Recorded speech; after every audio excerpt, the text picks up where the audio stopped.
Bienvenidos, estimados colegas, al webinar Formulación de Proyectos de Inversión en Salud, organizado por Pyramid Academy en alianza con el Colegio de Ingenieros del Perú y el Colegio de Arquitectos del Perú. Este webinar estará a cargo de la arquitecta Adi Uceda, arquitecta con maestría en gerencia social y mención en prevención y mitigación de riesgos de desastres, con pasantía en la Universidad de Barcelona, experiencia de 16 años en diseño hospitalario integrado, BIM, planificación funcional de infraestructura y equipamiento e ingeniería hospitalaria. Acreditada como inspectora técnica de seguridad en edificaciones y miembro de APAES, asociada a la IFHE, docente universitaria, líder de equipos multidisciplinarios y resolver conflictos mediante liderazgo participativo. Y bueno, qué gusto. Antes de iniciar con la sesión, les recordamos, por supuesto, esta clase es una clase gratuita y una antesala al curso Formulación de Proyectos de Salud para su viabilidad, el cual inicia este lunes 17 de marzo con una duración de 11 sesiones de 3 horas cada una en vivo, en las cuales se desarrollarán a través de nuestra plataforma pyramid.edu.p. En este curso completo se incluye la doble certificación internacional por el Colegio de Arquitectos o el Colegio de Ingenieros y Pyramid Academy. Así que les invitamos a continuar con nosotros hasta finalizar la sesión de este tema tan importante como es la formulación de proyectos de salud para su viabilidad. También comentarles que les dejaremos un link en el chat para que puedan registrar su asistencia como recomendaciones finales, mantener sus micrófonos apagados para evitar cualquier tipo de filtración de audio y poder escuchar completamente a nuestra docente. Al finalizar, tendremos una sesión de preguntas o cuando la arquitecta lo considere correspondiente. Si no tienen preguntas urgentes, quizás las pueden escribir por mensaje o también pueden levantar la mano. Ahora sí, les agradezco muchísimo por su tiempo y le doy pase a la arquitecta Adi Uceda para el dictado del webinar de hoy. Bienvenida, arquitecta. ¿Cómo están? Buenas noches con todos. Por favor, me confirman si logran escucharme bien los participantes. Sí, levanten la manito si es que todos estamos escuchando bien. Perfecto. Buenas noches, Alberto. Muy bien. Vamos a llevar un webinar. Normalmente suelo hacer webinars, pero los webinars no suelo presentar material muy estandarizado. ¿Por qué? Porque un webinar considero que es para intercambiar ideas. Entonces, tengo un material preparado que ahora voy a compartir con ustedes, pero por favor quiero que se sientan en la libertad también de por el chat ir comentando, ir preguntando y muy atentos porque en algunas partes del webinar voy a pedir voluntarios. ¿Y para qué voy a pedir voluntarios? Para hacer casos en vivo. Para que aprendan ustedes en vivo a hacer el seguimiento de algunos proyectitos o también para que aprendan en vivo cómo ubicar cuántos establecimientos de ciudad hay en el sector donde están habitando o el sector que gusten. Entonces, pero aquí vamos a dar esa opción a los que estén más participativos, ¿ya? Entonces, por favor, muy atentos. Voy a compartir pantalla. Permítanme. Muy bien. A ver, vamos a ver. Muy bien. La pantalla está ahí. No se preocupen que yo los tengo también en el chat acá. Así que los tengo en paralelo en el chat. Escriban con toda confianza que los voy a ir leyendo. Vamos a hablar hoy día de la formulación de proyectos de salud e inversión. Pero, ¿cuándo nosotros consideramos que estos proyectos inician? Porque muchos creemos que el proyecto de salud inicia de pronto cuando existe un médico, cuando hay médicos que necesitan trabajo, o algunos dicen, ¿no?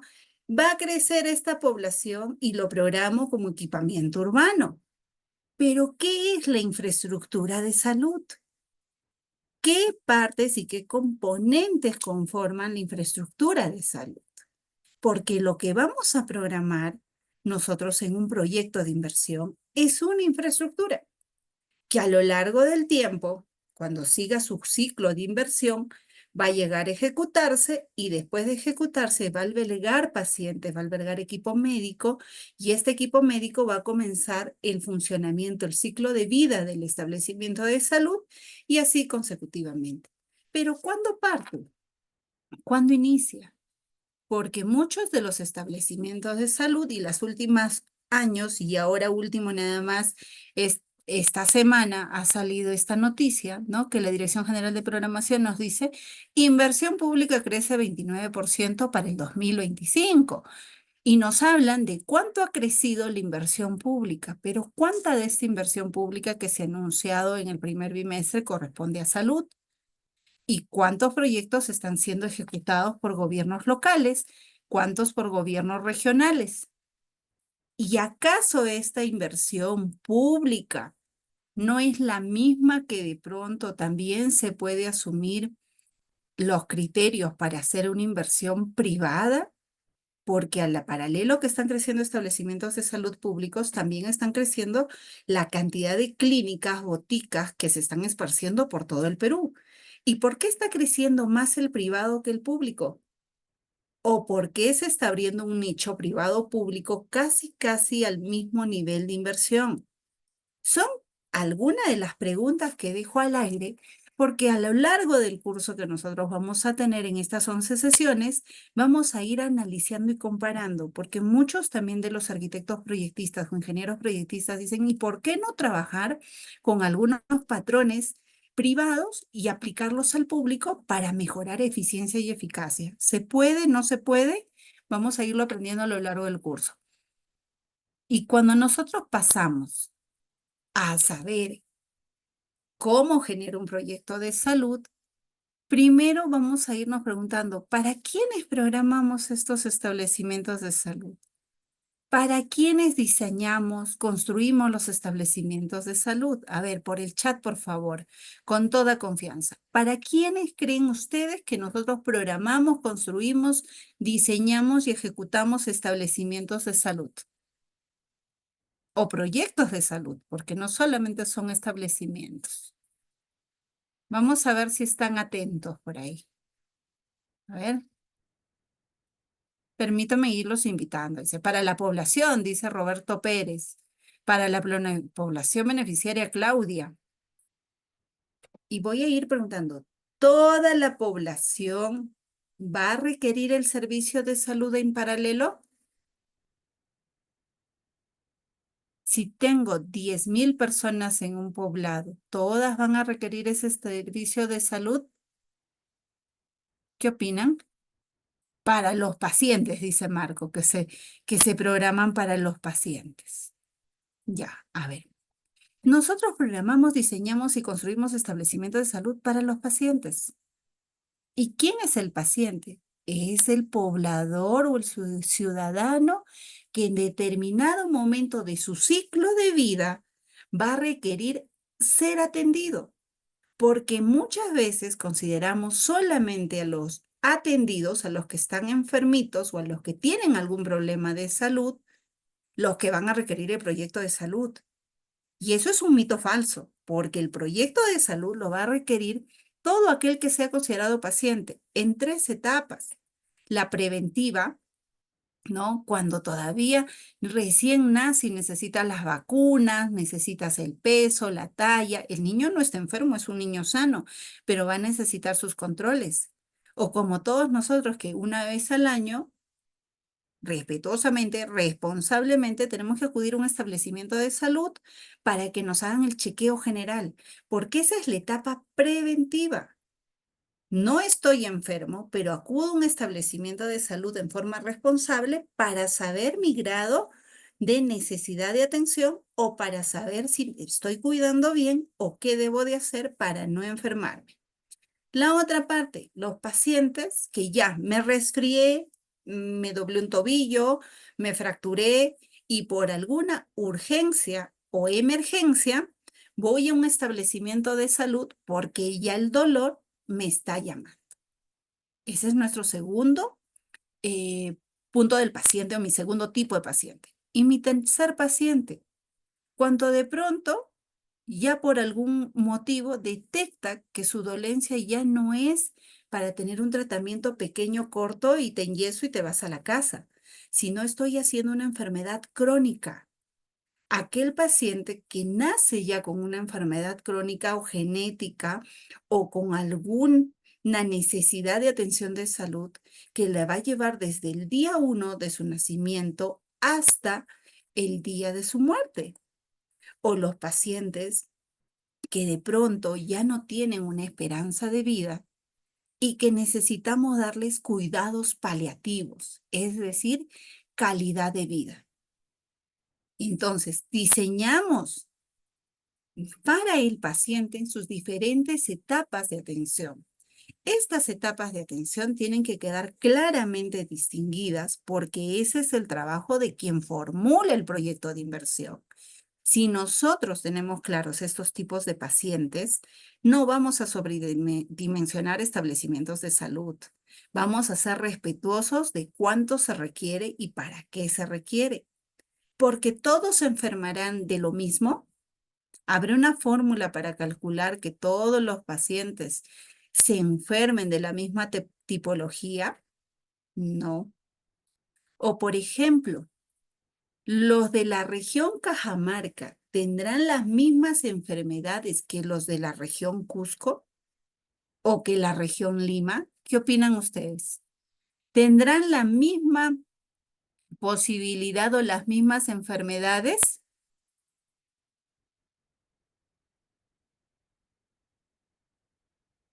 No.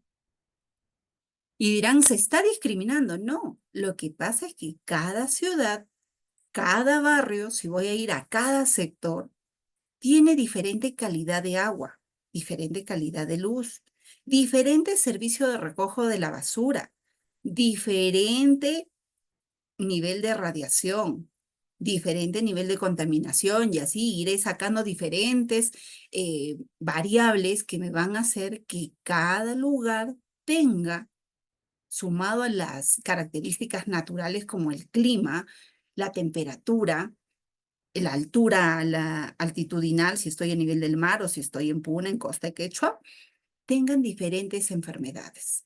Entonces, no todos los establecimientos de salud tienen que ser iguales. No todas las personas que acceden a un establecimiento de salud van a ser atendidas de la misma forma. Tampoco podemos programar nosotros establecimientos de salud que sean modulares, es decir, todos igualitos, porque la población no solamente se va a diferenciar en enfermedades, también se va a diferenciar por grupos etarios. Hay ciudades que son dormitorio, hay ciudades que son ciudades nacientes o crecientes y hay otras que están ya en abandono.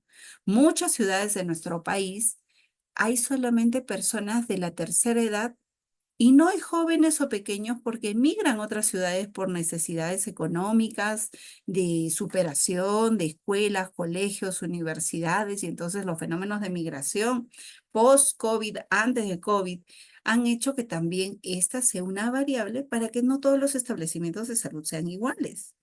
Entonces, ¿para quiénes programamos, diseñamos, construimos los establecimientos de salud? Es una pregunta muy amplia porque cada uno de ustedes que está ahí detrás de su laptop o de su celular van a tener realidades distintas a las que se van a afrontar para poder siquiera ir imaginando qué tipo de establecimiento de salud va a requerir mi población.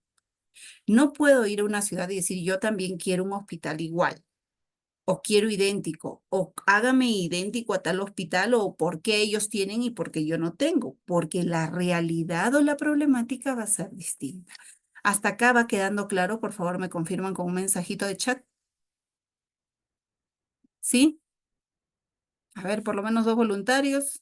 Todo claro. Muy bien.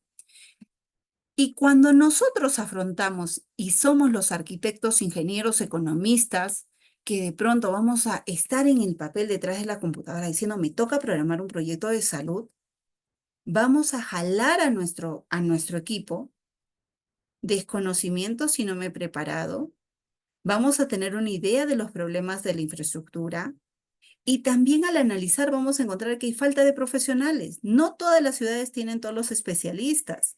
No es yo coloco una clínica de hemodiálisis o coloco un hospital para radioterapia y de pronto no hay químico o no hay un físico químico o no hay un médico físico químico radiólogo, que es la especialidad más rara para hacer este tipo de trabajos. O no hay nefrólogos o no hay cardiólogos. ¿Cuántos cardiólogos se gradúan al año? ¿Cuántos nefrólogos? ¿Cuántos oncólogos están egresando o se están titulando de la especialidad? Recordemos que para la especialidad tienen un médico que terminar primero la parte general, luego hacer su residencia, su especialidad, y entonces son como 10 a 12 años de formación en muchos de los casos. Entonces estos profesionales son muy escasos. Y cuando hago una infraestructura, tengo que pensar en el recurso humano. Y cuando hago un proyecto de inversión, tengo que pensar cómo es que voy a jalar ese proyecto de inversión. ¿Eh? Y vamos a hablar también de la especialización. Pero cuando tenemos todo nuestro marco, va a haber una mochila muy pesada ahí. ¿Cuál va a ser? Los antecedentes familiares. No todos nos atendemos en el mismo establecimiento de salud. No todos tenemos la misma experiencia o la mejor experiencia de salud. Vamos a hacer solo un ejemplo.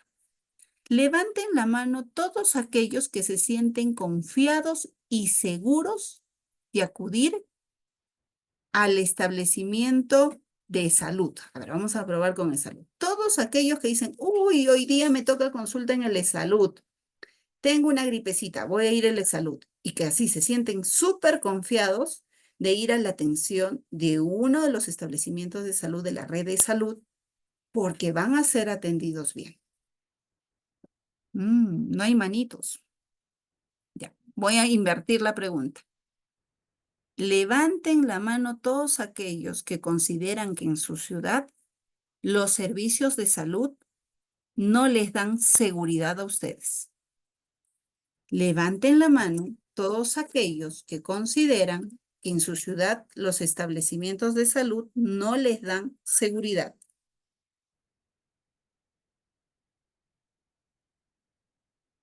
7. Muy bien. Y muchos de los que están asistiendo probablemente tengan seguros particulares con RIMAC, la positiva o con clínicas. ¿Por qué? Porque sienten que pueden elegir al médico que los va a atender.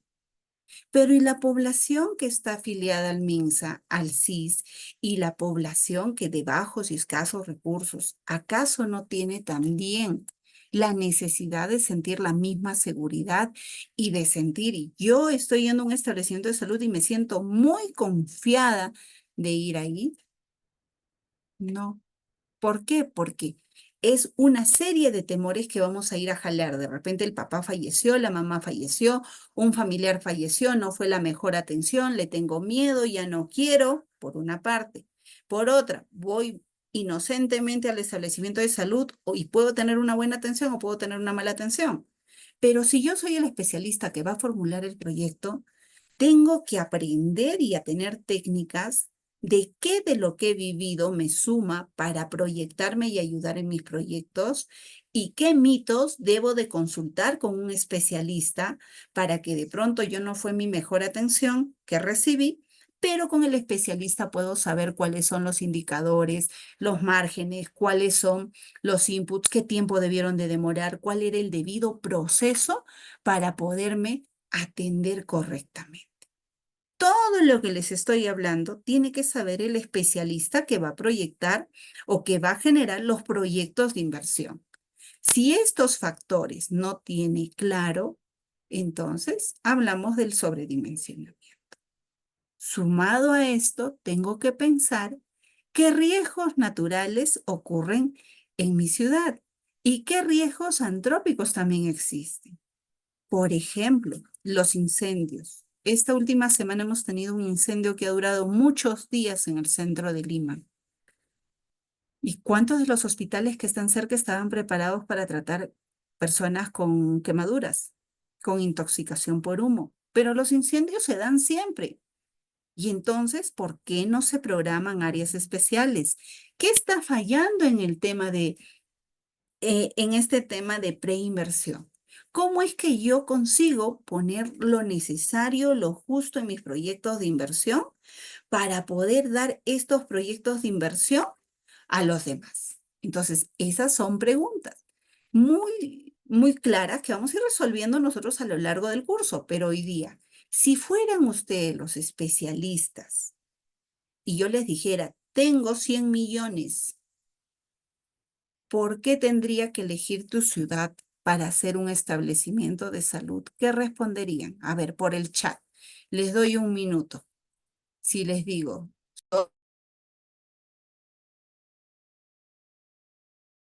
tienen 100 millones. ¿Por qué invertir en tu ciudad y no en la ciudad del compañerito? A ver, ¿por qué invertir en la ciudad de Ángel y no en la de John?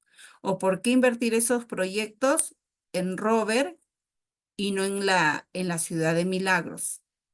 ¿Por qué tendría yo que invertir este proyecto en este dinero en sus ciudades? ¿Alguien que quisiera de pronto participar? ¿Algún voluntario? ¿No?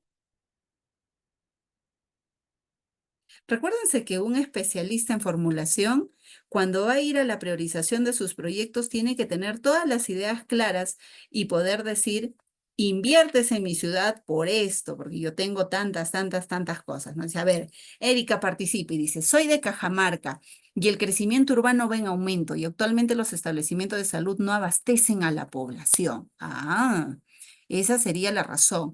Luigi dice, porque la infraestructura de mi localidad no está en las mejores condiciones. Hoy, a ver, vamos a aprovechar que Erika y que Luigi han participado. Entonces, por favor, Erika y Luigi, muy atentos, porque el ejercicio práctico lo voy a hacer con ustedes. Y vamos a demostrar hoy en este webinar si efectivamente en la ciudad de Erika no hay establecimientos de salud. Y si en Luigi los establecimientos de salud están en mejores condiciones. Para ponerlos en contexto, yo en este momento me encuentro en la ciudad de Huancayo. Tuve un viaje para un proyecto. Entonces, estando en Huancayo, en minutos voy a descubrir cómo es lo que me dice Erika, lo que me dice Luigi. Joel dice, porque la capacidad instalada de los establecimientos de salud no es suficiente para la demanda de atenciones. Hablamos de capacidad instalada y vamos a hablar también si esa capacidad instalada responde necesariamente al perfil epidemiológico. Ya, y porque la brecha más grande que se tiene en mi ciudad es el sector salud. Ronnie, ¿de qué ciudad eres? A ver, mientras que Ronnie me contesta, Huancavelica, dice. Ah, muy bien, Ronnie, pero te cuento que yo he estado en Huancavelica 2020-22 trabajando varios proyectos de salud y he manejado toda tu data, así que por ahí ahora comparto algo. Volviendo a nuestro tema del webinar para no desviarme. Entonces, hablamos que los proyectos de salud van a responder al paciente en diferentes etapas de su vida. Desde el neonato cuando va a nacer, el infante cuando es pediátrico, ¿no? Las personas gestantes, los maternos infantiles, los adultos que son los hospitales generales, los hospitales especializados, los hospitales de emergencia y también los hospitales geriátricos. Que la población geriátrica en nuestro país esté en aumento y ahora las casas de reposo, los hospitales geriátricos han tenido ¿no? Bastante demanda. Entonces, a ver, hasta ahí va quedando todo claro, ¿alguna pregunta que desearían realizar sobre esta partecita? ¿Todo claro? ¿Alguna consulta que desearan realizar hasta esta parte del por qué nosotros debemos de tener estas pautas?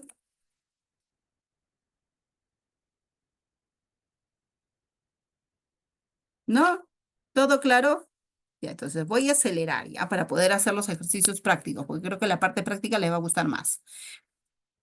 Ahora, cuando hablamos de este ciclo de vida, hablamos de la persona enferma. Si yo les digo a ustedes, me duele el estómago, ¿a qué especialista recurro? Si les digo, uy, tengo unos retorcijones del estómago, ¿a qué especialista recurro? Si les digo estomatología, dice por ahí Erika, gastroenterología, dicen ya. ¿Y si me duele la cabeza? Si tengo un dolor de intenso, me dicen al neurólogo. Pero si el dolor intenso de la cabeza se me dio por la gastritis que tengo, mm, miren, ahí vamos saltando al primer error que tenemos en la cadena de salud, que muchas veces, exacto, Erika, al médico general. Cuando tenemos un doctor, primero vamos al médico general y el médico general nos deriva al especialista o a los especialistas que pueden atender. Recuérdense que un dolor de cabeza puede venir por consecuencia de una gastritis, de una contractura, de estrés, de ansiedad. Puede también ser problema de la vista ocular, si es que necesito oftalmólogo. Entonces tengo que ir a un médico general. Pero el médico general está en un hospital general, no en un especializado. Voy a ir guardando este comentario para la partecita que ahora nos toca. Y entonces, si yo hablo de población, de pacientes, estoy hablando de que hay hospitales de diversas formas, enfermedades variadas. ¿Cómo debo de determinar el tipo de establecimiento de salud? ¿Cuántos establecimientos de salud existen en mi ciudad? Porque muchos dicen, tengo carencia de establecimientos de salud y me ha tocado ir a regiones donde me decían, no tengo establecimientos de salud. Sacaba la data y tenían 600 establecimientos de salud. Y entonces, ¿cuánto tengo? Es importante. Yo para proyectar o generar un proyecto de inversión, primero tengo que saber cuántos tengo, en qué estado de conservación están, buenos, malos, regulares, si su capacidad operativa o de atención todavía me permite cubrir la brecha de crecimiento de la población o de los atendidos o atenciones, o si de pronto tengo que generar yo un establecimiento nuevo o no necesito generar un nuevo y necesito generar el proyecto, la ampliación del hospital, porque los proyectos de salud te dicen que tú dejas el 50% del terreno libre, un 20% para área verde y un 30% para expansión, si no me equivoco. Ya. Entonces, ¿qué pasa? Que el hospital llega a su máximo apogeo y tiene un 20% para hacer un ala más, más consultorios, más salas, más camas de hospitalización. Y ahí recién estamos hablando de que el hospital llegó a su máximo de tope. Pero si, por ejemplo, voy a un establecimiento de salud que tiene 16 consultorios y me dicen, los 16 funcionan, el consultorio A es del médico Arana, el consultorio B es del médico Rojas, el consultorio B es de Palomino. Muy bien, ¿y cómo van sus consultas? Todos atienden en la mañana, pero necesitamos un hospital nuevo porque ya no tenemos consultorios. Yo les diría, no les doy el hospital nuevo. ¿Por qué? Porque los consultorios no son de los médicos. Lo primero que se hace en un establecimiento de salud es cerrar las brechas y mejorar la operatividad del mismo. ¿Qué significa? Programar el consultorio mañana y tarde. Y el consultorio no es de Arana. En la mañana puede ser de un médico general, en la tarde puede ser de geriatría. Un consultorio puede ser en la mañana de niño sano o CRET, en la tarde puede ser de pediatría. Y podemos hacer que los consultorios funcionen a la cantidad de turnos, no a la necesidad del médico, a la cantidad de turnos que requiere el paciente. Hay muchos pacientes que no acceden a la atención de salud porque algunos establecimientos de salud solo funcionan 4 horas, 8 horas, 12 horas, o porque de pronto la enfermera pone su letrerito y dice, solo atendemos en la mañana, en la tarde no hay atención, pero su contrata o el establecimiento de salud dice, según el RENIPRES, que la atención es todo el día. Entonces, ¿por qué no abres turnos en la tarde? Es que tengo un solo consultorio, el doctor cerró la llave y se la llevó. Eso es cosa del pasado. Ahora los establecimientos de salud desde hace más de 10 años atrás, los consultorios no tienen nombre, sino la infraestructura corresponde al establecimiento de salud y el administrador y el arquitecto que mantiene la operación y mantenimiento del establecimiento de salud ayuda a que la infraestructura sea utilizada al 100%. Entonces, miren que por ahí ya les voy dando varios inputs para nosotros entender primero cómo voy a generar. Pero estos inputs no van solos y hay un marco normativo que nos va a ir dando a nosotros el Ministerio de Economía, así como Proinversión, MINSA, DIGIEM y muchos ministerios y áreas multidisciplinarias que intervienen en salud, en las cuales nos van a dar pautas.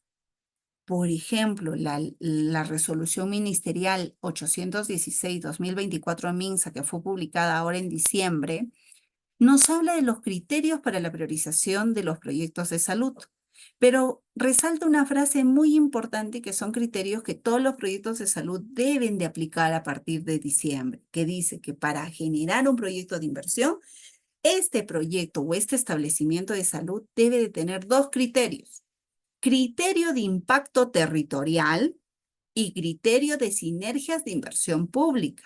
¿Qué significa? Si yo soy el distrito A y yo soy el distrito B, yo distrito A quiero tener todos los hospitales de las 3 categorías. Distrito B, yo también. Ya no. Ahora hablamos y volvemos a ratificar los ratios de influencia. ¿Cuánto puede albergar de este hospital la ambulancia a 1 hora y media a 2 horas para traslado del paciente? ¿Cómo yo puedo atender este hospital en un ratio de población, yo este otro hospital también, y no duplicar? Si tenemos un hospital, un distrito pequeño y este distrito está enmarcado en una provincia grande, hay muchos hospitales de categoría 2 y 3 que van a ir solamente uno por provincia o hay veces uno por región. Y les voy a ir explicando después en otras diapositivas el por qué no debemos de sobresaturarnos. Entonces, este criterio de impacto territorial y de sinergias de inversión pública es muy bueno porque va a ayudar a diseñar y a proyectar los proyectos que eminentemente son los claros. Otras normas que debemos de tener en cuenta para la proyección de estos establecimientos son las normas de categorización. No todos los establecimientos de salud son hospitales. No todos los establecimientos de salud son centros o postas médicas. Hay niveles de atención, tanto desde la atención más básica hasta la atención más especializada. Entonces, ¿cómo los categorizo?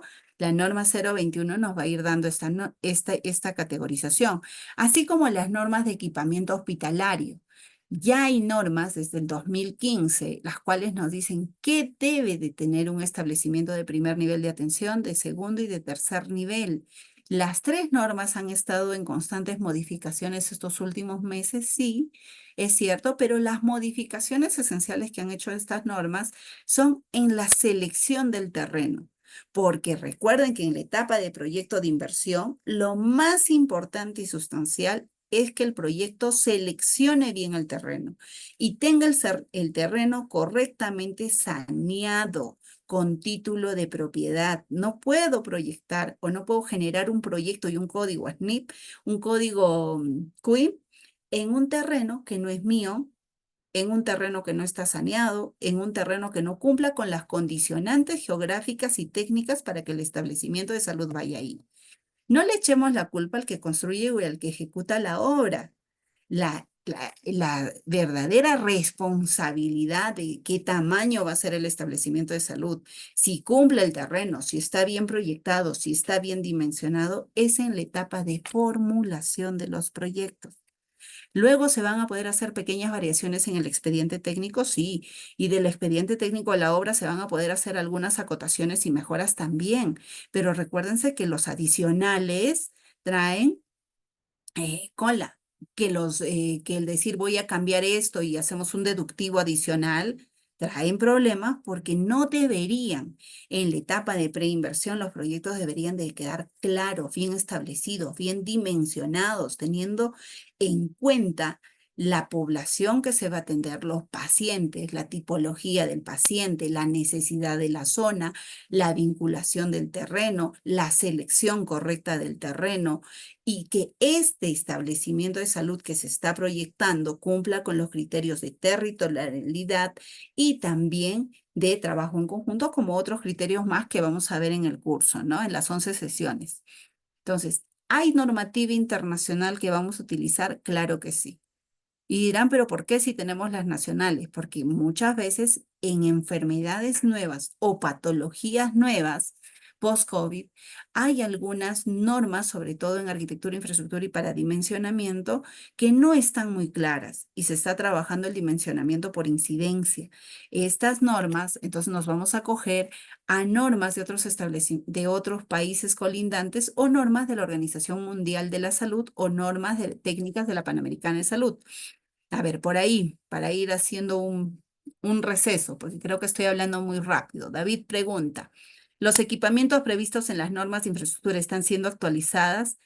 ¿Qué tan flexible es lo indicado en estas normativas de equipamiento?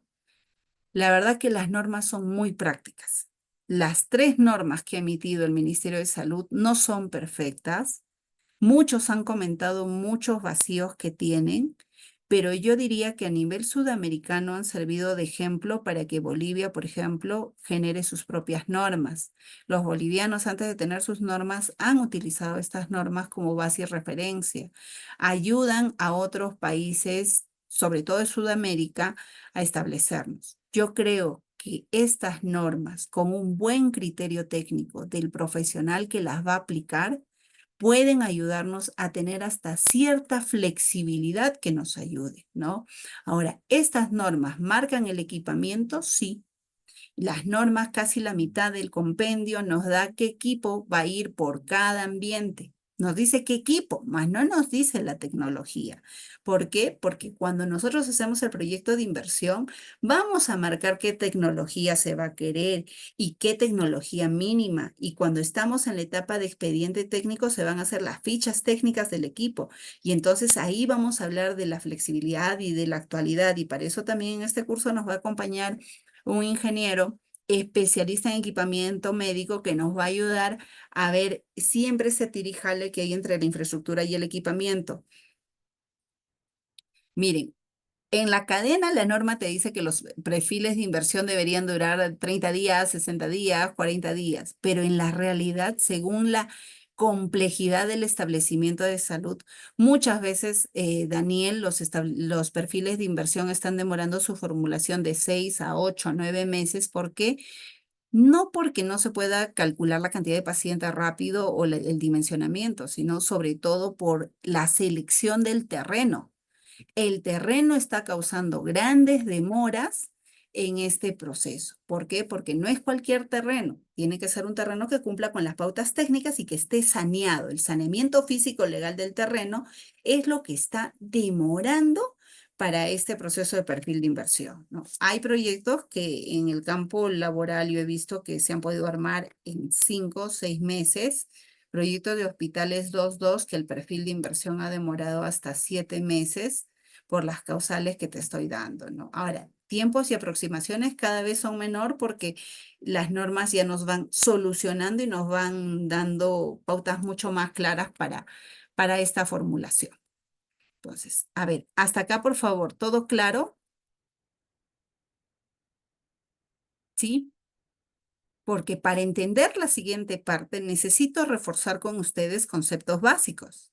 No confundir terminología. El que quiera hacer proyectos de salud, vamos a tener un glosario amplio donde no podemos confundir posta con centro médico, ni hospital, ni paciente, ni técnicos. Entonces voy a pasar rapidísimo unos conceptos para que quede claro, ¿ya?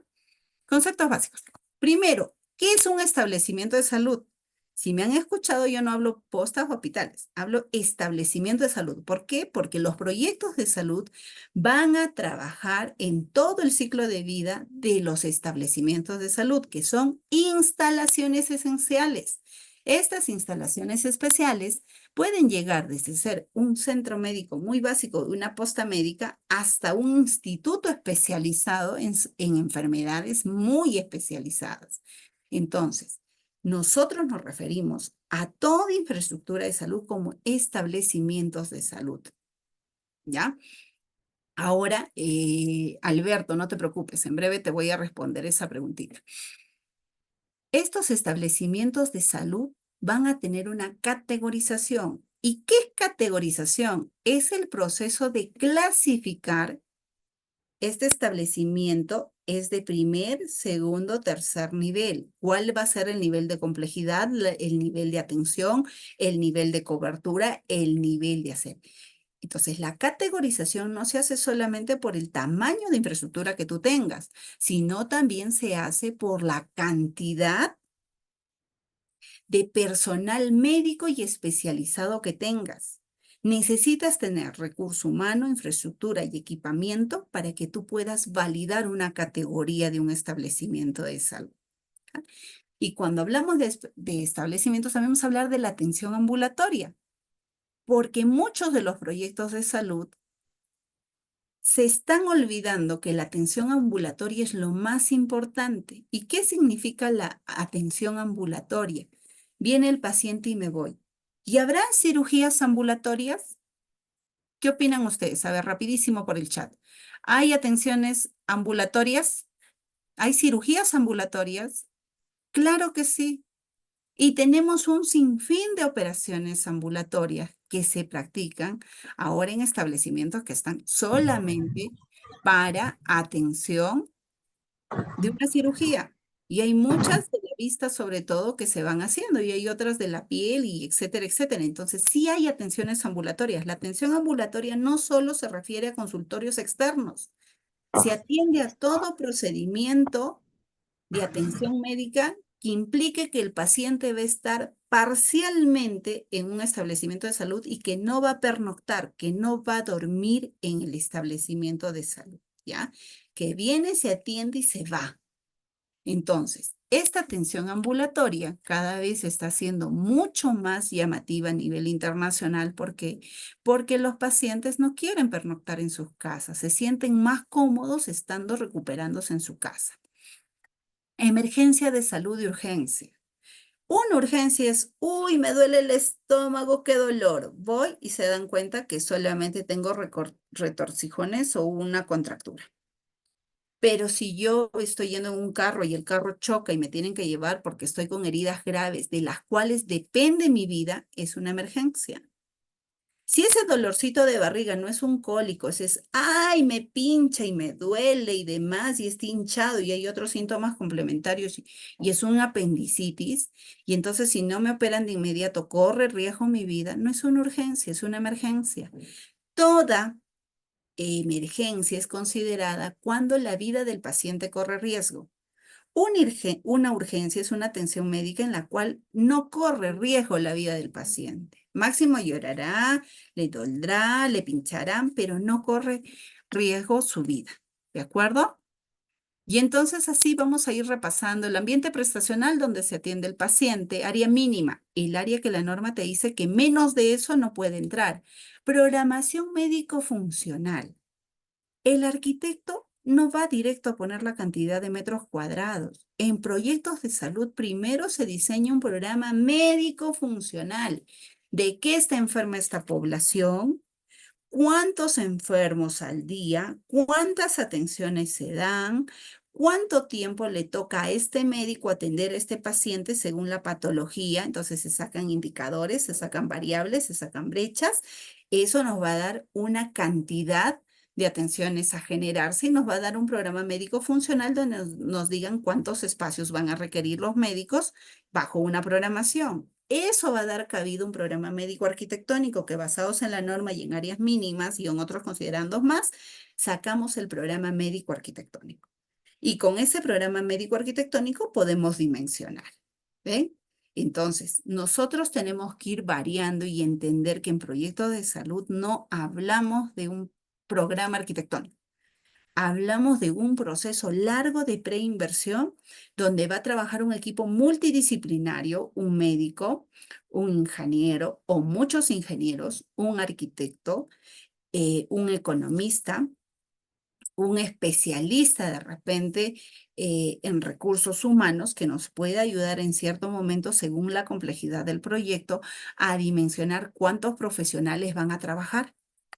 Porque recuérdense que un establecimiento de salud no solamente es hablar de cuántos ambientes voy a tener, sino cómo va a funcionar. Y pensar a futuro que yo puedo querer que hayan, a ver, ¿qué enfermedad es la más clara? ya que puedan haber muchas laparoscopías para los apéndices, pero tengo que pensar cuánto me va a costar cada laparoscopía en insumos, en equipo, en agua, en luz, en limpieza, en seguridad. Entonces, los proyectos de salud deben de manejarse integralmente. No solo es poner infraestructura, es también trabajar varias opciones más. ¿Ya? Y por ahí ustedes me van a decir, entonces lo privado y lo público es diferente, completamente lo diferente. Por ejemplo, acá un gran amigo, Felipe Loyola, que también es especialista en salud, hacía este cuadro que nos decía, ¿por qué el privado y por qué el público? ¿Por qué la gente y la población está acudiendo más al privado y al público? ¿Qué está pasando en el sector público que no les estamos dando la suficiente seguridad? Porque un privado te atienden rápido, te atienden bien, te atienden con la sonrisa.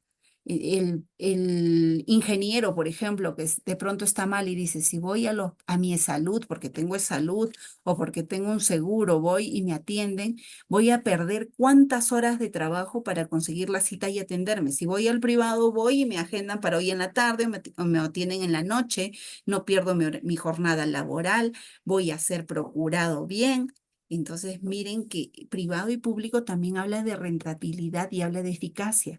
Y al hablar de eficacia, un modelo que se ha implementado en Perú, que desde el año 2016 está funcionando y los dos primeros han tenido mucho éxito, son las APPs, que están trabajando en el Cailín y en Villa María de Triunfo, que son infraestructuras donde el hospital llama al paciente y le dice, señor, su análisis de triglicéridos debe de hacerlo esta semana. ¿Para qué horas lo agendamos? Para el día lunes, martes, ¿en qué hora usted va a venir?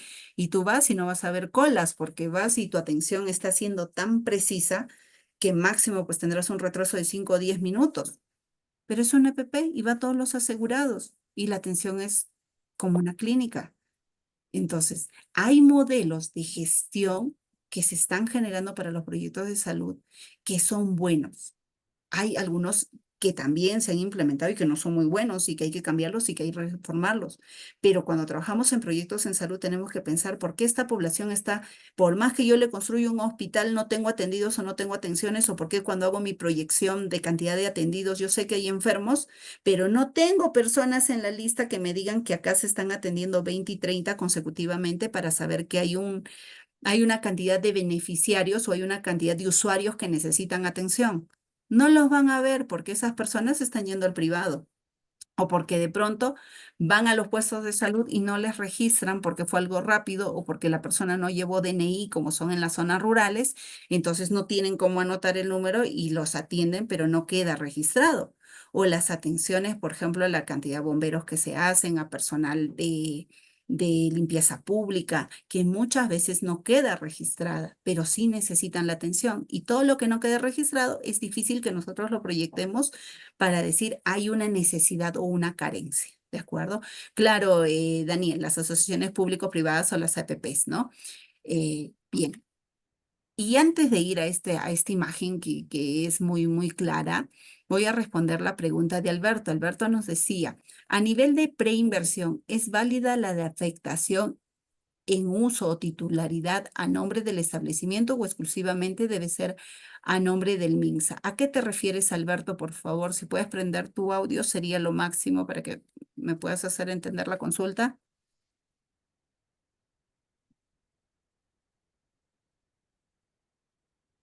Alberto, a ver si Alberto por ahí nos puedes formular. Ah, no tiene auto, no tiene audio. A ver, dice, a nivel de preinversión, ¿es válida la afectación uso titularidad a nombre del establecimiento o exclusivamente puede hacerse a título MINSA? Bueno, miren, los proyectos de salud o los proyectos de inversión pública se trabajan en muchos niveles, como ahora vamos a ver, y puede plantear el nivel local, el nivel regional, el MINSA bajo los mismos proyectos, pero cuando un establecimiento, nosotros tenemos tres tipos ¿cómo se puede decir? De gerencia a los proyectos de salud, por así mencionarlos. Todos los hospitales que pertenecen al MINSA, los establecimientos de salud que pertenecen al ESalud, que son los que se financian por la aportación que hacemos, y los establecimientos de salud que pertenecen a las fuerzas militares o al ejército, a la marina y a la FAP. Esos son los tres grandes grupos de infraestructura hospitalaria que tenemos, ¿no? Entonces, tuve el caso de una partida que estaba a nombre del IRE. Las partidas y en realidad los establecimientos de salud se van a manejar luego por redes, microredes, por el mismo establecimiento de salud. Un hospital no se puede lanzar solo a hacer su proyecto de inversión si no tiene unidad formuladora, ¿no? Ah, los terrenos tienen que estar a nombre del MINSA. Los terrenos tienen que estar al nombre de MINSA. No pueden estar a nombre de un tercero en el caso de un terreno. Por ejemplo, si yo quiero construir un establecimiento de salud y el terreno está a nombre de la municipalidad, no, tiene que pasar a nombre del MINSA el terreno para que pueda asegurarse de que este establecimiento va a ir bajo el tema de salud. Tiene que estar necesariamente esa titularidad saneada. Es ahí el retraso muchas veces, ¿no?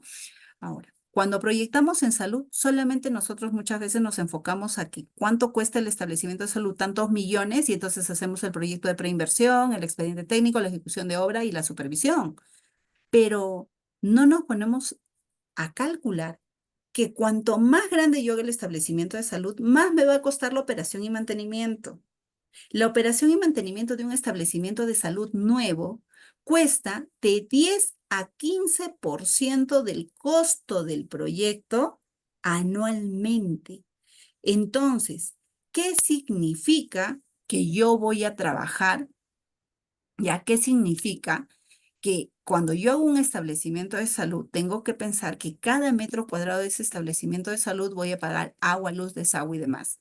Si quiero pensar que este establecimiento de salud en mi ciudad esté siempre con los equipos de última generación, con un mantenimiento impecable, que la persona vaya y se sienta segura, tranquila, con todos los equipos acorde, voy a hablar de poner el proyecto de inversión pública y también de este proyecto de inversión pública, pensar en la operación y en el mantenimiento. Y entonces ahí van las cartas, las constancias de operatividad y mantenimiento y las brechas de personal que deben de haber, porque no solamente hablamos del personal de salud, de los médicos, hablamos de médicos, enfermeras, técnicos, personal de limpieza, personal de nutrición, personal de seguridad, el equipo de ingeniería, los técnicos de ingeniería, también los técnicos que van a ser de repente sanitarios, eléctricos, los arquitectos, los ingenieros que somos parte del establecimiento de salud y que muchas veces no están considerados y no tienen el área, ¿no? El área de mantenimiento, piensan que todavía se trabaja con artesanos, que eso ya pasó muy a la historia, ahora se trabaja con unidades de ingeniería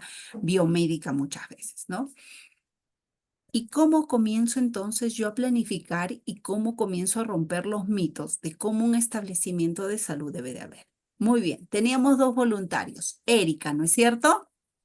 Voy a dejar de compartir acá para pasar a otra página. Erika, ¿está Erika? Por ahí habían voluntarios que me dijeron, no tengo establecimientos de salud en mi región. ¿De acuerdo? Sí, a ver, a ver. A ver, a ver. Muy bien, voy a compartir pantalla, pero voy a compartir pantalla otra página, la cual es muy... Permítame, por favor. Ya, esta página.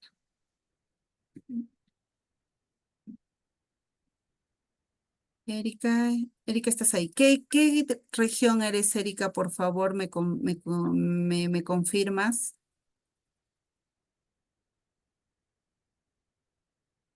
Erika,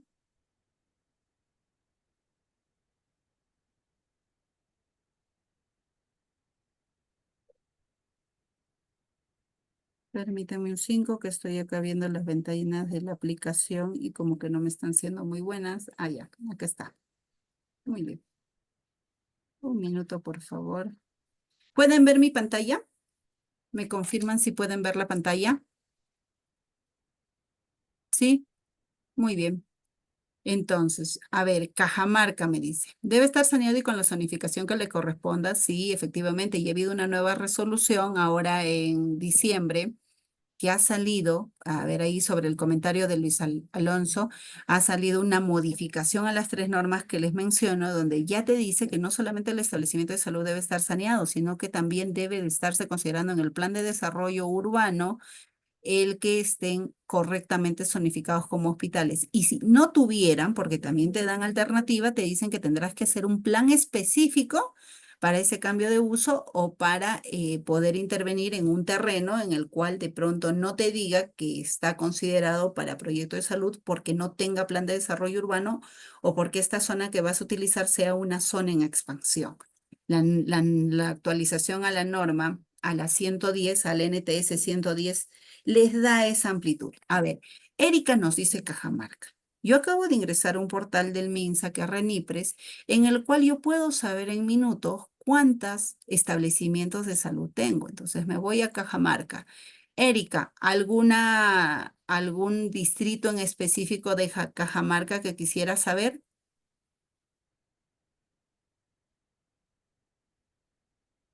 Cajamarca, Cajamarca. Muy bien, vamos a poner todo Cajamarca, Cajamarca. Muy bien.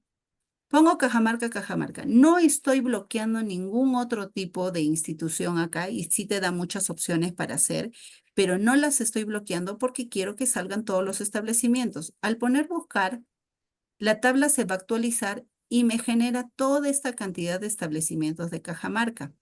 Si yo trabajo uno por uno de esta forma, de pronto me voy a enredar.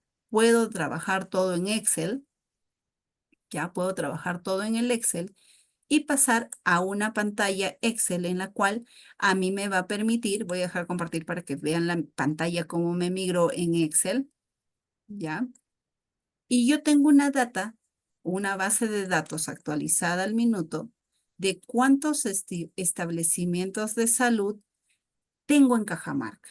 Y no solamente me va a salir los establecimientos de salud que de pronto sean del ámbito público, también me van a salir del ámbito privado. ¿Y para qué me sirve el ámbito privado? Ya, vamos a primero enseñarles a cómo beneficiarse de esta información. Si yo quiero ir a un odontólogo o quiero ir a una clínica y tengo dudas si esta clínica es legal o no es legal, o si es una clínica Bamba o es un odontólogo no registrado, yo ingreso acá y puedo saber en mi ciudad si la clínica donde me estoy atendiendo cuenta con todas las licencias respectivas. Para nosotros, volviendo a este nivel nada más, miren, todo lo que dice aquel cuadrito, ¿no? Tengo establecimientos de salud en Cajamarca, tengo establecimientos de salud que le pertenece al gobierno regional, al INPE, al MINSA, a la municipalidad provincial, al otro. Tengo privados, que ya lo habíamos hablado, y también tengo un establecimiento de salud de la sanidad. Entonces, tengo muchos establecimientos que van a ir. Voy a cerrar lo privado. Muy bien. Ahora me voy a ir, porque acá me dan hasta el nombre del director. Me voy a ir a ver los niveles de atención para filtrar por niveles de atención. ¿Ya? Todos son públicos porque ya migré. Nivel de atención 1. Tengo solo en el distrito de Cajamarca 15 establecimientos de salud, Erika. Solo en el distrito de Cajamarca. ¿Ah? Nivel de atención 2. Tengo aproximadamente 7 establecimientos de salud. Nivel de atención 3. Perdón, esto es 1-3. Vamos a pasar al nivel de atención 2. 2-2. 2 establecimientos de nivel 2 y tengo un establecimiento de nivel 2E, que es un especializado, muy cerquita al nivel 3, pero es un 2E especializado, que pertenece a la microred, no pertenece a ninguna microred, no dicen Cajamarca, Cajamarca, y es el hospital o clínicas de atención especializada de salud con internamiento, que su nombre es Simón Bolívar y que está a nombre del gobierno regional. Erika, ¿quedó claro que sí tenemos establecimientos de salud de los 3 niveles en tu distrito? Sí. ¿Cuántos minutos nos demoró detectar cuántos establecimientos de salud tenemos? ¿Menos de 3 minutos? ¿Sí? menos de 3 minutos, ¿no es cierto? Y si yo puedo clasificar, puedo saber no solamente cuántos establecimientos de salud hay, puedo saber hasta el estado de atención de los establecimientos de salud. Y ahí me voy a la siguiente pregunta. Había por ahí un compañero que dijo, ¿y cómo hago yo para saber si los establecimientos de salud están deficientes o están malos? Tengo páginas por el MINSA mismo que me da los datos de este establecimiento de salud. Miren, vamos a conocer el establecimiento de salud de Chilipampa. Tenemos la foto, tenemos los datos, tenemos la ubicación, tenemos las coordenadas GPS para identificarlo correctamente. Este establecimiento de salud ha sido creado en 1975, ¿ah? Ahí es donde se inicia la actividad. ¿Qué significa? ¿Que ya había este puesto de salud? No, inician la actividad. Probablemente hayan iniciado la atención de salud en el local comunal, en el municipio, en un local alquilado. ¿Por qué? Porque recién se crea ya oficialmente en 1997. Su fecha de registro se realiza en el 2008. Miren cuántos años posteriores. Su clasificación y su categoría es 1.1. Tenemos la resolución y si quiero bajar la resolución, pues voy a tener la resolución de categorización en minutos. No sé, por favor, me confirman si mi pantalla migró o si se quedó ahí. Chicos, ¿me confirman, por favor? ¿Y se ve, arquitecta? Y no. Y entonces, y ahí voy a ver también a la cantidad de atendidos, porque también por ahí me dice, yo me refería a los referidos, atendidos y atenciones, ya. Cuando yo voy a esta misma página, igual que puedo ver el estado de conservación, puedo ver también la cartera de servicios y puedo saber si tiene internamiento, si no tiene internamiento. Puedo saber, miren, qué servicios me están dando y qué servicios no. De pronto, a primera vista, antes de ir a campo, yo ya sé si tienen activo consultorios externos o si alguno de sus servicios colapsó y está inhabilitado por algún motivo. Miren, ve, no tienen actividades especiales, no aplica porque es un 1-1, pero sí me dice que tiene atención ambulatorio por enfermero. ¿Ya? Visita domiciliaria por un no médico. ¿Qué quiere decir? Que este establecimiento no tiene un médico asignado. Tiene enfermeros, técnicos y obstetras, pero no tiene un médico como tal. ¿Por qué? Porque es nivel 1-1 y ese es el establecimiento. Entonces, yo puedo saber por esta data todo lo que necesito saber. Igual de esa forma, nosotros durante el curso que vamos a desarrollar, les voy a enseñar muchas plataformas que están a disposición de todos los especialistas para que ustedes puedan saber en minutos perfil epidemiológico, sepan indicadores, sepan evaluar terrenos, podamos en un 2x3 evaluar si el terreno que estamos eligiendo cumple la categoría o no. Es más, en este curso para todos los asistentes se está sorteando una asesoría de 30 minutos. Entonces, si tienen algún proyecto en específico, están haciendo una tesis o están con un proyecto de salud, esos 30 minutos podrán consultar sobre el proyecto que están desarrollando y les podré asesorar sobre las mejores decisiones a tomar. ¿Cierto? Hasta acá, ¿va quedando claro? Por favor, confírmenme si estamos siendo claros hasta esta parte. ¿Sí? ¿Y en qué me ayuda? Me van a decir todo este proyecto. Sí, dicen ya. Cuando nosotros trabajamos este proyecto y somos especialistas y tenemos la oficina de inversión a nuestro cargo y comenzamos a trabajar, esta búsqueda de RENIPRES nos va a ayudar mucho porque miren, todos esos datos en Excel, yo los puedo pasar a un mapeo, sí. Hace unos años mapeé todos los 600 establecimientos de la región Junín y podía mediante mapas en minutos esclarecer a mis jefes superiores, al director de la red, de la direza, del gobierno regional, a los gerentes de obra y demás, por qué la necesidad de un establecimiento de salud en un lugar y por qué no en otro lugar. ¿Cómo le podía probar que cada provincia tenía cada establecimiento de salud? Y eso también me permitía proyectarme bien en los 3 niveles de atención. Y es que recordemos que la meta internacional y la meta del Estado peruano no es que construir hospitales para que su población se enferme más, sino es atacar el primer nivel de atención para que las personas vayan en forma preventiva a la atención de salud, más no a que cuando ya estás con una enfermedad muy avanzada y crónica, vayas al especialista.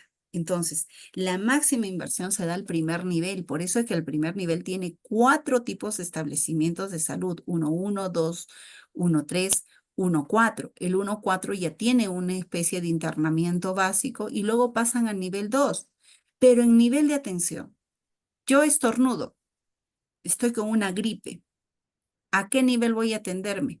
Al nivel 1. Me darán un antigripal, me darán paracetamol, iré a casa con los cuidados básicos, el médico me dirá todavía no es complicado. Cuando termine el 1.1, ¿no? Si ya esa gripe pasa a ser una tos y la tos tiene fiebre y tengo ya malestar del cuerpo y bronquios, me derivan a 1.2, donde ya tengo un médico con cierta especialidad que me va a decir son tus bronquios, me va a dar un antibiótico, me va a dar medicación.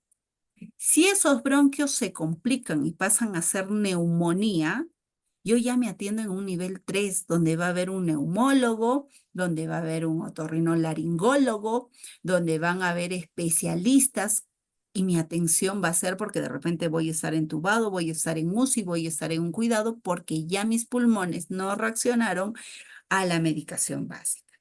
Entonces, ¿a qué nivel nosotros atacamos? Al nivel 1. No significa con esto que no hayan distritos, ciudades o regiones que necesitan nivel 2 o nivel 3. Sí, hay regiones que me ha pasado a analizar que tienen nivel 1 y tienen nivel 3, pero no tienen un nivel 2. Entonces, ¿qué pasa? Que la persona está con una gripe o está con un dolor de barriga. A ver, por favor, ese micrófono. La persona está con un dolor de estómago y de pronto va a ser una apendicitis y como no hay un nivel 2, lo derivan a un nivel 3. Pero en el nivel 3, cuando ingresa, porque los protocolos de un nivel 3 dicen, ay, le duele la barriga, pero de repente no es una apendicitis nada más, de repente tiene un cáncer al estómago y entonces le hacen los chequeos y el señor le dice, señor, le vamos a sacar análisis y biopsia porque vamos a verificar que usted no tenga un cáncer. Basta que al paciente le digan, tienes un cáncer, comienza a decaer la calidad de vida de toda la familia solamente por sacarle la prueba, no necesariamente porque le han dado un diagnóstico de positivo, porque en un nivel 3 el médico está entrenado a buscar todas las enfermedades porque ya te atendió un médico anterior y no te encontró o sabe que hay una complicación mayor, entonces te van a atender con un perfil de muestras mayor a un nivel 2. Mandar a un paciente de un nivel 1 al nivel 3 no solamente le es costoso al Estado peruano porque la hora médico cuesta más, sino también es perjudicial porque el paciente se puede enfermar psicológicamente y no va a entender que le están sacando la biopsia o le están haciendo toda la muestra para saber si tiene cáncer o no, porque es el protocolo de un 3 y no porque realmente ya estén detectando que tiene el cáncer. Muchos pacientes a ese nivel se asustan y no vuelven al establecimiento de salud y se van a una clínica y la clínica le dice, no, señor, era una apendicitis. ¿Quién le ha dicho que se saque un análisis para cáncer? Y luego vienen los comentarios de que no se está atendiendo bien. Entonces, miren cómo es que nosotros vamos a ir viendo que el programar, el proyectar estos niveles de atención es indispensable. Y pues hablar de salud, nos podemos pasar toda la noche hablando de los criterios básicos, pero para eso vamos a tener 11 sesiones en el curso, porque en este curso que vamos a dictar con Pyramid, vamos a ver cómo se define la necesidad. Hoy les he explicado criterios básicos, pero vamos a hablar ya de herramientas y de casos puntuales. Vamos a elegir quién es el responsable, el gobierno local, la direza, porque muchas veces dicen, no hay establecimiento de salud y el municipio dice, voy a contratar mi equipo, hacen el expediente, luego lo llevan a la direza dice, no, no, yo financio, tú financias, o que lo haga el gobierno regional. ¿Cuándo pasa a ser responsabilidad de quién? También lo vamos a ver pegados a un marco normativo que establece las responsabilidades. Vamos a ver esos cierres de brecha. ¿Cuándo es que debo de hacer un establecimiento de salud nuevo? ¿Cuándo debo de pensar en una remodelación? ¿Cuándo debo pensar en una operativización? ¿Y cuándo definitivamente debo de hablar de una demolición y un nuevo hospital, un nuevo establecimiento de salud o un establecimiento de salud de una categoría distinta a la que tengo? Y vamos a también a definir cuáles son las funciones de PRONIS, porque muchos alcaldes los últimos años acuden a PRONIS o muchos gobernadores pensando que PRONIS les va a hacer los proyectos de salud. Y no es así. PRONIS es un ente del Estado encargado de proyectos de salud, sí, pero a un nivel distinto y que va a ayudar mediante convenios a la evaluación, a la supervisión de proyectos de salud. Y tiene dentro de sus funciones muchas actividades que nos pueden ayudar a la gestión que vamos a hacer, como también debemos no confundir las funciones y las asignaciones o responsabilidades que tienen cada ente dentro de este ciclo de proceso de inversión. Hablaremos del INVERTP, de la ficha técnica de estos proyectos integrales a trabajar y de los IOR, porque si ya tengo el establecimiento de salud construido, pero los equipos tienen una vigencia tecnológica de 3, de 5 y de 10 años, y eso lo va a explicar el especialista en equipamiento, ¿no? Yo tengo que hacer un IOR, no cuando el equipo está fallando, antes de que falle, porque los equipos ya se saben que tienen un mantenimiento preventivo, correctivo, ¿no? Entonces, y también hay que cambiar el equipo, pero para cambiar este equipo yo tengo que ingresar a los gastos anuales, a la planificación del MINSA, a la reposición, tengo que dar de baja el equipo, cómo doy de baja del equipo y otros atenuantes más que vamos a ir viendo nosotros a lo largo del curso. Asimismo, revisaremos los anexos, los formatos, las fichas, daremos algunos ejemplos, pero como estas fichas llevan como parte integrante el PMF, el PMA, también explicaremos sobre cómo se formula un PMF, qué es un PMF, un programa médico funcional, y ahí tendremos un médico que nos acompañe, un médico especialista, así como también un programa médico arquitectónico. Y cuando decimos, esta norma no me es flexible, me dice 13, pero acá no me entra nada en estos 13 metros, o cuándo es que nosotros debemos de poner más metros cuadrados en un ambiente y cuándo no. ¿Cuál es el criterio técnico a emplear? No es yo considero, es qué criterio técnico voy a asumir para fundamentarle al Ministerio de Economía que necesito 100 metros más de consultorios en el expediente y no lo consideraron en el perfil, o de pronto esos cambios sustanciales y no sustanciales de los proyectos que se realizan siempre en la etapa de cierre, ¿no? Vamos a ver ejemplos, Ronnie, de programas médicos funcionales. No les voy a enseñar a diagramar todo un programa médico funcional, pero vamos a aprender a diagramar el programa médico funcional en varios ambientes o varios ítems como ejemplo práctico para que ustedes lo puedan hacer del resto. Pero recuérdense que el proyecto médico funcional, el programa médico funcional lo elabora un médico acompañado de un economista. Los ingenieros, los arquitectos, debemos de saber cómo se genera, qué indicadores se tienen en cuenta, qué factores y qué información tienen, pero no podemos tampoco invadir el espacio de otra especialidad, pero sí debemos de saber cómo se hace para tener el criterio de asumir esta data a un programa médico arquitectónico, ¿no? Si hubiera alguna duda, consulta más, por favor. A ver, vamos a ir ya cerrando este webinar. Como les decía, hablar de salud es muy, muy bonito y nos hemos pasado ya del tiempo, Carlitos. Entonces, a ver, si hubiera alguna consulta extra, por favor, yo quedo atenta. Sí, claro que sí, a cualquier colega, ya sea ingeniero, arquitecto que está involucrado en este tema tan hermoso, tan maravilloso de la salud, pues hacer proyectos en salud es realmente pues impactar directamente a nuestra sociedad. Si es que tienen alguna consulta, estimados colegas, pues pueden realizarlo en este momento, ya sea por el chat o también pueden activar sus micrófonos.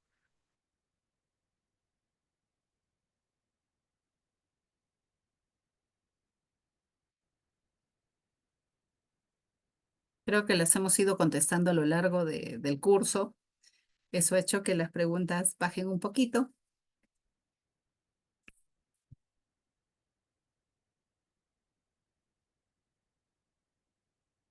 ¿no? Más consultas. ¿Qué les gustaría aprender en estas 11 sesiones? ¿Qué puntos creen ustedes que son los más neurálgicos para poder desarrollar los proyectos de inversión? Buenas noches. ¿Sí, Buenas sí se me noches. escucha? Buenas noches. Consulta. Hace 2 años tuve un proyecto de elaboración de PRONIS. Eran dos centros de salud tipo 2-1. En Ya. ello, digamos que la parte de ingeniería básica de topografía, suelos, EVAR, entre otros, tuvo una duración bastante larga, ¿no? Porque el término de referencia indicaba una cosa y la norma específica indicaba otra. Entonces, el evaluador de PRONIS entramos en esa discusión. Mi duda es, en el curso se nos va a indicar, si no un término de referencia completo, digamos, un estándar de los requerimientos mínimos que deben cumplir estos servicios de ingeniería. Sí, en el curso vamos a revisar lo que la norma nos pide, ya que PRONIS y otras entidades, todos nos basamos a la calidad y al tipo de estudio específico que nos pide una norma. Por eso es que ahí nuevamente refuerzo que las 3 normas que tenemos en Perú son buen soporte para ello. Entonces, en el curso, al momento que hablemos de la selección del terreno, de qué pautas tener en el terreno, qué análisis, qué información se va a tener también. Y recordarles también qué función tiene PRONIS, porque por ejemplo hace 2 años y medio en estos 2.1, porque había un montón de 2.1, pasó que PRONIS levantaba un pliego de observaciones de 50, 60, 70 hojas en muchos proyectos y los gobiernos regionales se desesperaban. Y cuando llegaban a absolver toda la cantidad de pliego de observaciones, pasaba que le decían, ya, dime que me has aprobado. Y el PRONIS le decía, yo te doy opinión favorable porque quien va a aprobar va a ser tu equipo de supervisión en tu región. Y decían, pero mi equipo de supervisión ya me había aprobado. Si no, yo buscaba la aprobación del PRONIS para que el PRONIS me apruebe y yo pueda estar. Y el PRONIS decía, yo te asesoro, te guío, te monitoreo, más no te apruebo. Entonces ahí ya se ponía en una balanza. ¿Qué hago? ¿Apruebo yo? Hago un convenio con PRONIS para que PRONIS me evalúe y entonces cuando se hace el convenio con PRONIS para la evaluación, se hace antes de la elaboración para que los términos de referencia vayan también muy bien calzados y estos puedan ser efectivos y se usen tanto para la región como para PRONIS, ¿no? Y no hayan estas discrepancias, pero sí les vamos a dar las pautas técnicas al respecto. Sí, de acuerdo, gracias. Muy bien. A ver, por ahí hay una pregunta, dice, ¿la categoría de un establecimiento de salud depende del tipo, cantidad de UPS que se requiera? Roberto, la categorización de un establecimiento de salud depende de 3 factores. Uno, la cantidad de consultorios que tengan, ambientes que tenga el establecimiento de salud proyectados, la cantidad de recursos humanos y la cantidad de equipos. Ahora, para nosotros saber cuántos consultorios vamos a tener, cuánto equipo y cuánto recurso humano, nosotros vamos a irnos a la norma 021 que nos habla de UPS y UPSS, que son unidades productoras de servicios y unidades productoras de servicios de salud, pero que son el resultado del programa médico funcional y el programa médico arquitectónico. Entonces, para hablar de categoría, no solamente hablo de cantidad de UPS y UPSS, sino también hablo de recurso humano, equipamiento. Creo que por ahí, a ver, vamos con otra. Dice, espero que puedan explicar qué se componen estas 11 sesiones. ¿Serán todos los módulos o solo de formulación? Bueno, son 11 sesiones en las cuales nosotros vamos a trabajar el primer módulo. Ya, el módulo 1 vamos a hablar sobre la introducción del marco normativo y el contexto nacional. Vamos a revisar las normas base para luego no tener problemas. Vamos a hablar sobre el Sistema Nacional de Programación, la normativa actual que existe al respecto, la normativa sobre la brecha de infraestructura, sobre las normas de categorización, por ejemplo, las normas de infraestructura y equipamiento a tener en cuenta, así como el ciclo de inversión en salud, la programación, la formulación, la evaluación que se debe tener en cuenta y la operación y mantenimiento. El segundo módulo habla de la identificación y del diagnóstico del proyecto. Ahí hablamos de estas metodologías que vamos a aprender para la identificación de las necesidades y de las brechas, del diagnóstico situacional de la población, de las herramientas y análisis del terreno, así como también la priorización de los proyectos en el marco de las CRIS, así como la elaboración de las fichas técnicas simplificadas y estándar. Vamos a darles pautas de cómo estas fichas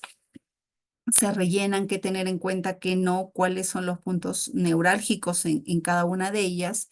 En el módulo 3 vamos a hablar de la formulación y del diseño de proyectos de salud y entonces vamos a hablar del PMF, de programa médico funcional, el programa médico arquitectónico. Vamos a hablar también del saneamiento físico legal, la factibilidad de servicios y la zonificación de los terrenos, así como el registro y validación también de los proyectos en el banco de inversiones y la búsqueda de proyectos en el banco de inversiones. Ya en el módulo 4 vamos a hablar del análisis de la sostenibilidad técnica y financiera del proyecto, así como vamos a ver algunos ejemplos de proyectos viables que se han dado, ¿no? Y ya en el módulo 5 vamos a hablar de cómo es que ya en esta etapa preinversión programamos la elaboración de los expedientes técnicos, cuánto dura un expediente técnico, qué hay que tener cuidado para mandar a elaborar un expediente técnico, cuáles son los inputs para que luego tu expediente técnico no venga corto o no te falte, y cómo también dentro ya de esta etapa de preinversión debemos calcular el tema de la supervisión, los costos de la supervisión, cómo es que se da este control, tanto para la evaluación del expediente técnico como para futuros. Y vamos a hablar ya como resumen general sobre las lecciones aprendidas y las recomendaciones que podemos dar como grupo o como equipo, porque cada equipo de estudiantes va a venir con intenciones distintas. Muchas veces me ha tocado en cursos similares que vienen de un sector específico de la población y que las preguntas van a ir más de repente a costa, sierra, selva. Siempre se hacen las 3 variaciones, pero entre todos vamos a ir aprendiendo y vamos a sacar también nuestro resumen de lo que hemos aprendido, ¿no? El curso no es eminentemente teórico, Andy, es teórico y práctico. Va a haber teoría y práctica. Al igual que hoy día yo he hecho el ejercicio, por ejemplo, de la búsqueda de establecimientos de salud, van a haber ejercicios prácticos cada clase para que ustedes en paralelo puedan ir desarrollando y puedan ir aprendiendo. De nada sería valioso, por ejemplo, de que yo comparta diapositivas nada más y que ustedes no hagan el ejemplo. Entonces, casi siempre utilizo la metodología de ir trabajando con ustedes en el chat, de compartir, de opinar, de hablar. Me gusta tener unas clases muy dinámicas y no enfocarlas solo al teórico. Van a ser teórico-prácticas, ¿no?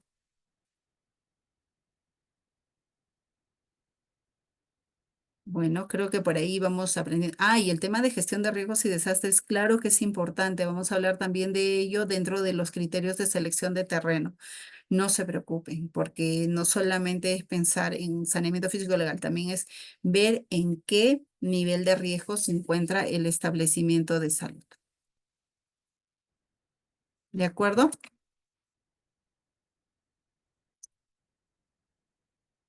¿Alguna consulta más? Buenas noches. Sí, buenas noches.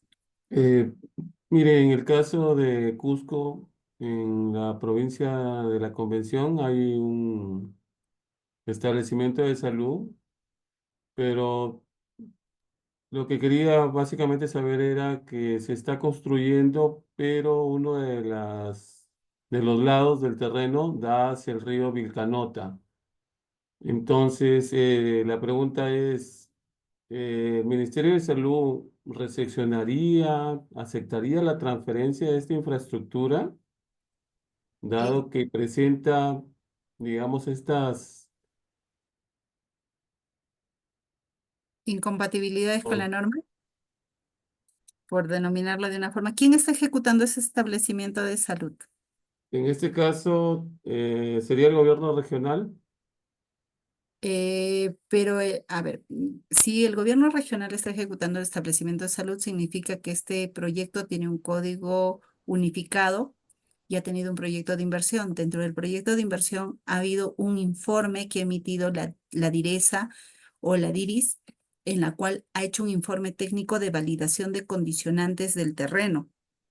Entonces, en ese informe técnico, ellos han emitido si es que el terreno, en el momento en el cual se realizó la selección del terreno con las normas vigentes a esa época, el terreno cumplía con estas condicionantes o no.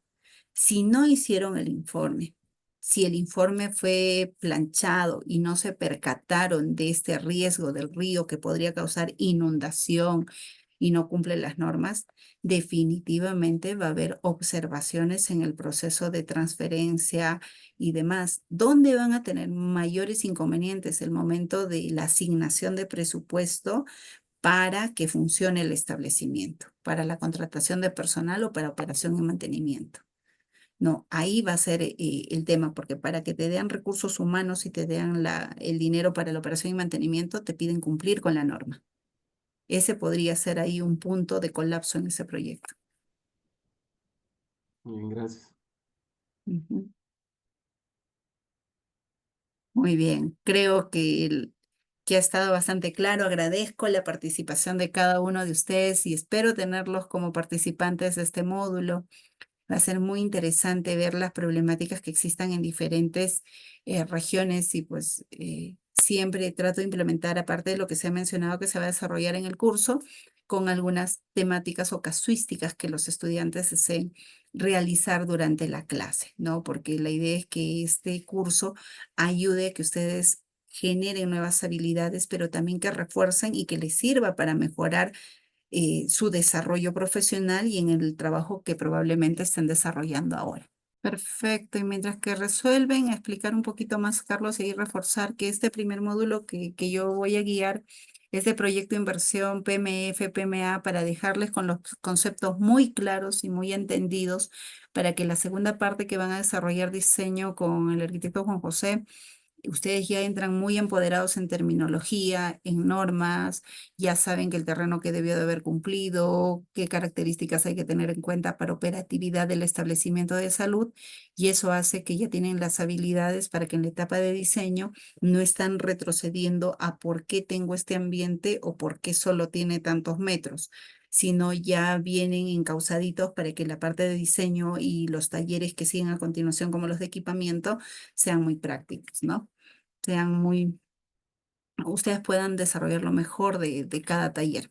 Respecto a los horarios, bueno, los horarios del módulo van a ser durante las noches, lunes, jueves y sábado, ¿no? Se están planificando de 7 a 10 de la noche aproximadamente. Muchas gracias a todos y hasta una próxima oportunidad. Los espero el 17 en nuestra primera clase.